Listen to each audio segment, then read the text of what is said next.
날씨가 그래도 많이 선선해졌죠? 네, 그래서 아침 저녁으로는 많이 선선해졌어요. 지난 며칠에는 에어컨을 틀지 않고 잠을 잤어요. 문을 살짝 열어놓고 잤는데 새벽에는 조금 추웠는지 이불을 덮게 되더라고요. 저는 날씨가 시원해지면 참으로 좋은 일이 제게는 일어납니다. 날마다 아이들을 목욕시키지 않아도 되는 은혜가 저에게 공급이 됩니다. 한여름에 제가 아이들에게 가장 많이 했던 이야기는 뛰지 말라는 거였어요. 층간 소음 때문일까요? 땀나기 때문에요. 뛰지 말라고 했어요. 저희 집에서는 이제 목욕할 시간이 되면 아이들 하나하나씩 불러서 검사를 합니다. 몸을 만져보고 머리 냄새를 맡아봅니다. 그래서 오케이, 너는 오늘 땀 안 흘렸어. 오늘 열해. 치카하고 손발하고 세수만 씻고 자. 네. 또 만져보고 냄새를 맡아보고 너는 오늘 전신 목욕. 가장 안타까운 진단이죠. 네. 근데 때로는 이런 날이 있습니다. 너는 오늘 열해야. 아니야, 나 땀 났어 오늘. 나 땀 났어. 나 목욕해야 돼 오늘. 아니야, 땀 아니야. 이거 물이야. 너는 열해야 오늘. 또 어떤 날은 너는 오늘 전신 목욕이야. 아니야, 이거 물이야. 이거 땀 아니야. 아빠 나 땀 흘린 거 아니야. 이거 물이야. 나 목욕 안 하고 싶어. 그럴 때가 있습니다. 당연한 이 몸의 반응을 우리가 거스르고 싶을 때가 있다라는 거죠. 몸은 그렇게 반응하는데 그것을 인정하고 싶지 않고 받아들이고 싶지 않을 때가 있습니다. 우리의 몸은 직관적입니다. 눈에 보이는 대로 보고 귀에 들리는 대로 듣습니다. 만약 여러분이 지금 눈에 보이는 저를 보고 싶지 않다고 해서 저를 김성원 목사님으로 볼 수 있습니까? 볼 수 없지요. 그리고 굳이 그렇게 볼 필요가 없지요. 김성원 목사님을 저로 보는 건 괜찮은데 굳이 저를 왜 김성원 목사님으로 보겠습니까? 무슨 의미인지 아시겠죠? 네. 귀에 들리는 제 말이 소리가 거슬린다고 해서 다른 소리로 대체해서 들을 수가 없다라는 거죠.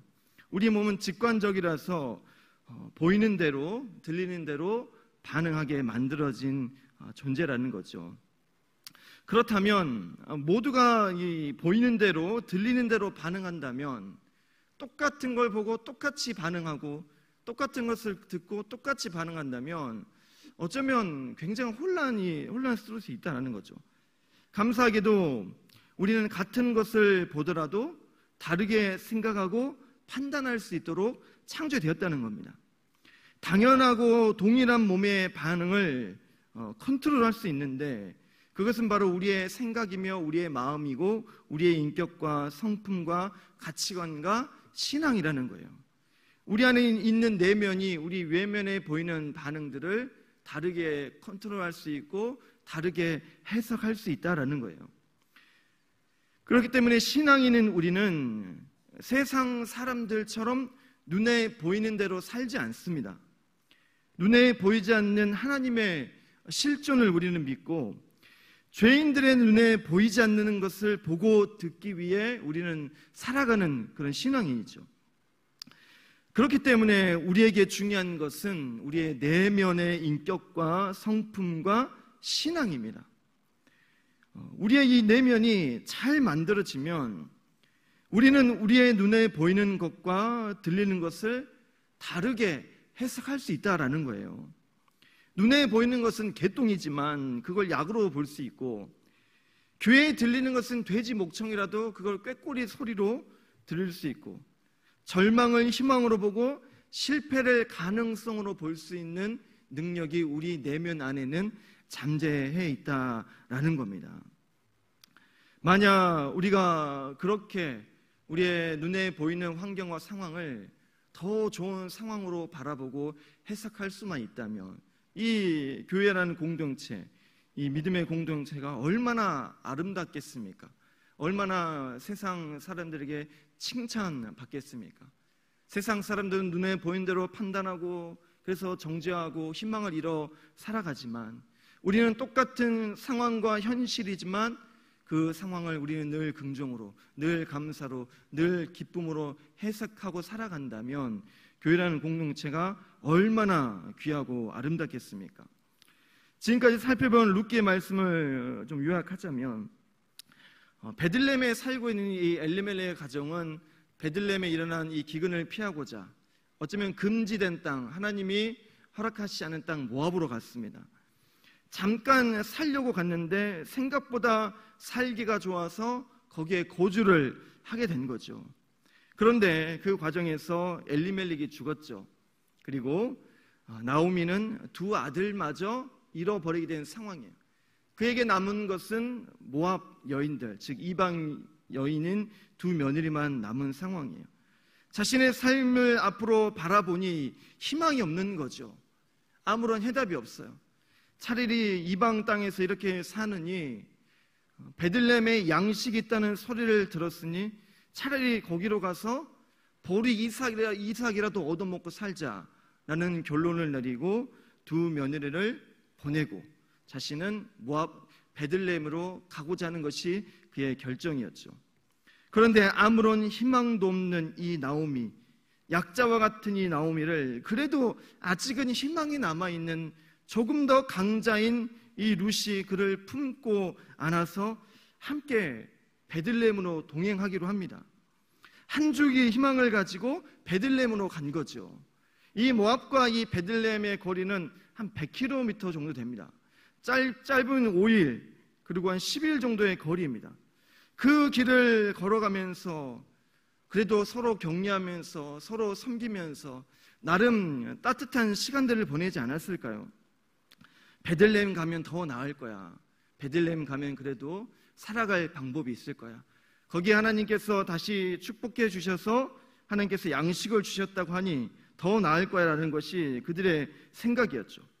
하지만 베들레헴에 들어갔는데 나오미를 본 사람들의 대답은 이가 나오미냐라는 거였어요. 저게 나오미인가? 여러분, 이 말이 무슨 의미일까요? 반가움일까요? 깜짝 놀람일까요?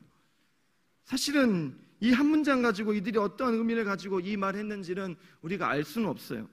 하지만 이 말 이후에 나오미가 한 대답을 보면 어떤 의미였는지 추측을 할 수 있습니다. 우리 20절과 21절의 말씀 함께 좀 읽어보겠습니다. 나오미가 그들에게 이르되 나를 나오미라 부르지 말고 나를 마라라 부르라. 이는 전능자가 나를 심히 괴롭게 하였음이니라. 내가 풍족하게 나갔더니 여호와께서 내게 비어 돌아오게 하셨느니라. 여호와께서 나를 징벌하셨고 전능자가 나를 괴롭게 하셨거늘 너희가 어찌 나를 나오미라 부르느냐 하느냐. 나오미의 지난 삶을 보면 사실 죽지 못해 살았던 삶이죠. 온갖 고난이란 고난은 다 겪어왔겠죠. 이제는 너무 많이 울어서 눈물조차 나오지 않을 그런 상황이 그냥 10여 년간의 나오미의 삶이었다는 거죠. 얼마 전에 참 가슴 아픈 일이 제 주변에 있었어요. 그렇게 친분은 있지 않지만 그래도 노예 소속된 목사님인데 6살 된 딸아이를 먼저 보냈습니다. 그렇게 깊은 친분이 있지 않지만 그래도 장례식에 찾아가서 위로해 주었어요. 같은 또래의 자녀를 키우는 부모 입장에서 너무 가슴이 아팠다라는 거죠. 만약 내가 내 자녀를 그렇게 먼저 떠나보냈다면 그걸 생각하니까 잠을 이룰 수가 없겠더라고요. 상상할 수가 없는 아픔. 저 같으면 정말 아무것도 할 수 없을 것만 같더라고요. 그런데 또 지난 이 몽골 선교 기간에 부고 소식을 들었어요. 20년을 알고 지낸 이 목사이자 친한 형이었어요. 그런데 46세의 젊은 나이에 갑작스러운 심정지로 천국에 갔습니다. 같이 선교도 다니고 찬양 사역도 함께 했어요. 떨어져 있기 때문에 언제쯤이나 우리가 볼 수 있을까? 언제나 다시 만나서 좀 교제할 수 있을까? 늘 바랬던 관계인데 그렇게 아무런 준비도 없이 그렇게 떠나버렸습니다. 사모님은 또 저랑 친구예요. 서로의 이름을 부르는 그런 관계예요. 사모님을 생각하니까 너무 가슴이 아픈 거예요. 이제는 자녀를 키우면서 또 고민해야 되고 결정해야 될 문제들 나눌 사람이 없고 오늘 마음이 좀 너무 우울하고 찝찝해서 영화 한 편 볼 사람, 같이 차 한잔 마실 사람, 여러 가지 삶의 어려움과 또는 기쁨들을 나눌 사람이 없다고 생각하니까 너무나도 짠하고 가슴 아픈 거예요.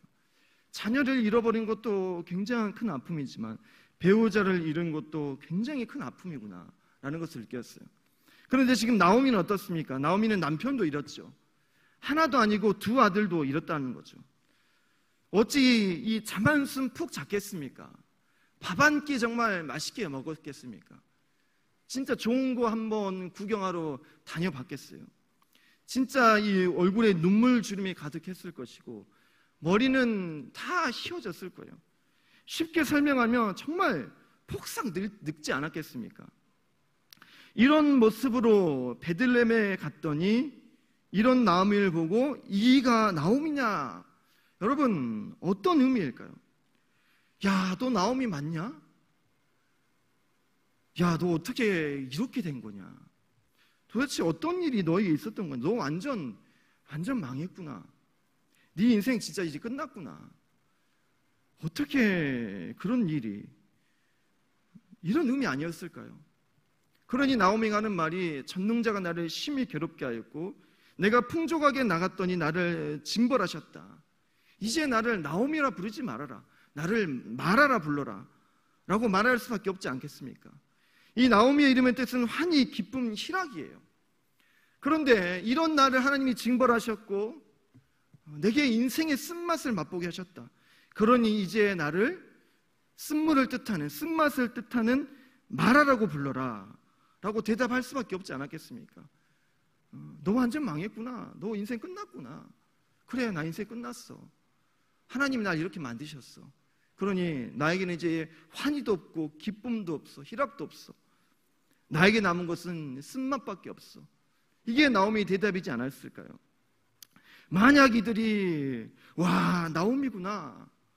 너 어떻게 지내는 거야? 아, 그랬구나. 얼마나 힘들었어. 그래, 잘 왔다. 괜찮아. 이제 우리가 너를 책임질게. 우리 여기서 같이 한번 잘 살아보자. 만약 이런 말을 했다면 나오미가 맞아, 나 다 잃어버렸는데 그래도 하나님이 나와 함께 계시구나. 하나님이 여전히 나를 지키시고 보호하시구나. 나를 버리지 아니하셨구나. 나를 향한 큰 꿈과 큰 일을 계획해 두고 계시구나. 이러한 말을 하지 않았겠습니까? 나오미는 자신의 이름의 뜻대로 환희와 기쁨과 희락을 누렸을 겁니다. 그들은 직관적인 몸의 반응을 컨트롤하지 못했다는 거죠. 눈에 보이고 귀에 들리는 소리를 내면의 마음과 인격과 이 성품, 신앙이 다스리지 못한 거예요. 그냥 눈에 보이는 대로, 귀에 들리는 대로 말하고 행동했다라는 거예요. 그러니 들려오는 말이 하나님이 나를 치셨어, 나를 징벌하셨어 라는 말이 들려오는 거죠. 눈에 보이고 귀에 들리는 이 소리를 우리는 내면의 이 마음과 이 성격과 성품과 신앙들이 다스려야 된다라는 거죠. 보이는 대로 들리는 대로 반응해서는 안 된다라는 거죠. 보는 눈이 그들은 남다르지 않았다는 거예요. 내면을 보기보다도 그들은 외면을 봤다는 거예요. 그들의 눈에는 쓴맛을 본 나오미가 보이겠지만 사실은 그녀 옆에는 훗날에 7 아들보다 더 나은 며느리라 칭찬받는 룻이 함께하고 있다는 거예요. 그들이 눈에 보기에는 쓴맛을 맛본, 이제는 환희도 기쁨도 희락도 없는 실패자 나오미가 보이지만 사실 나오미 옆에는 7 아들보다 나은 며느리로 칭찬받는 룻이 있다라는 거죠. 앞으로 이 이야기가 진행될수록 이 룻은 나오미의 텅 빈 삶을 풍요롭게 채워주는 역할을 합니다. 약자를 품고 있는 이 강자로 인해서 나오미는 하나님의 헷세들을 맛보게 된다라는 거예요. 룻은 현실과 상황을 사실은 잘못 본 거죠. 그는 자신의 인생을 위해 나오미를 떠나서 자신의 인생을 살았어야 합니다. 그게 세상의 기준에서는 미래와 현실을 잘 본 거예요. 세상적인 눈으로 볼 때 지금 룻은 잘못 보고 있는 거예요. 그가 잘 봤다, 너의 미래와 현실을 네가 잘 봤다, 선택 잘했다라는 말을 들으려면 이제 아무런 혈연도 연고도 없는 나오미를 떠나서 그의 인생을 새롭게 출발하는 것이 그의 미래와 그의 인생을 잘 보는 거예요.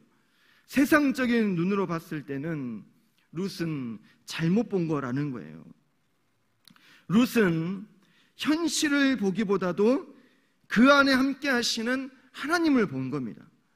현실을 보기보다도 이 안에 내 삶 안에 함께 하시는 하나님을 룻은 본 거라는 거예요. 잘못 본 것 같지만 그는 매우 잘 본 겁니다. 보는 눈이 남다른 사람이었습니다. 이 베들레헴은 지금의 교회를 의미합니다. 생명의 떡이 만들어지는 곳이에요. 세상에서 실패하고 아무런 희망이 없는 이 약자들이 강자를 만나 강자가 이 약자를 품고 안아서 교회로 베들레헴으로 인도합니다. 그런데 그들을 실패자로 봅니다. 범죄자로, 가난한 자로, 병든 자로, 다들 나오미를 마라로 보고 있다라는 거죠. 야, 너 실패자 아니냐? 너 가난한 자, 병든 자 아니냐? 너 범죄한 자 아니냐? 인생 끝난 자 아니냐? 그렇게 보고 있다라는 거죠. 기쁨과 환희, 희락을 누려야 할 나오미로 보지 않고 다들 인생의 쓴맛을 맛보고 앞으로 여전히 인생의 쓴맛을 맛봐야 되는 사람, 마라로 보고 있다라는 거예요. 나오미로 바라봐야 되고 나오미로 봐야 되는데 우리 안에 있는 이 내면이 그들을 마라로 보고 있다라는 거예요. 교회는 성공자들이 그리고 아름다운 사람들이 모이는 곳이 아닙니다. 죄인들이 모이는 곳이고 소외당하고 외면당하고 강도 만난 자들이 모이는 곳이 바로 교회라는 거예요. 우리도 다 그런 사람이었습니다. 그런데 우리의 눈이 그들을 직관적으로만 바라본다는 거예요. 그냥 내 눈에 보이는 대로, 귀에 들리는 대로 보고 그대로 해석하고, 어쩌면 더 나아가서 눈에 보이고 귀에 들리는 것보다 더 과장하여 해석하고 바라볼 때가 제 안에는, 또 우리 안에는 너무나도 많다는 거죠. 너 완전히 망했다. 너 인생 끝났어. 너에게는 희망이 없어. 너는 말하다. 남들은 다 그렇게 볼지라도, 세상은 그들의 쓴맛을 맛보고 여전히 쓴맛의 인생에 남은 마라라고 볼지라도 우리는 그런 그들을 나오미로 바라봐야 한다는 거예요. 희락으로 바라봐주고 기쁨으로 바라봐주고 환희로 그들을 바라봐야 한다는 거예요. 그렇기 위해서는 우리의 이 내면을 우리가 가꾸고 성장시켜야 됩니다. 여러 가지 방법이 있겠지만 가장 확실한 방법, 정확한 방법은 사실 우리가 말씀대로 살아가는 거예요. 말씀 가운데 함께 하신 하나님, 기도의 자리 가운데, 예배의 자리 가운데 함께 하시는 하나님을 만나기 위해 더 애를 써야 된다는 거예요. 그러면 우리의 이 내면이 성장합니다. 때로는 내가 눈에 보이는 대로 직관적으로 바라봤지만 성장한 이 나의 이 내면이 그를 마라로 보지 않고 나오미로 바라볼 수 있는 은혜가 우리 가운데 임한다는 거예요. 우리의 귀에 들리는 것은 마라라 할지라도 우리의 내면이 성장하여 그들을 나오미로, 기쁨과 희락과 환희의 소리로 우리가 들을 수 있다라는 거예요. 사랑하는 성도 여러분, 옆 사람 다시 한번 바라보세요. 아직도 안 예뻐 보이세요? 그러면 진짜 안 예쁜 거예요. 그건 수술시켜줘야 됩니다. 하지만 정말 우리의 내면이 성장하지 못하여서 정말 나오미처럼 환희와 기쁨과 희락을 가지고 있는 사람인데 우리의 내면이 성장하지 못하면 그들을 마라라고 볼 수 있다라는 거예요.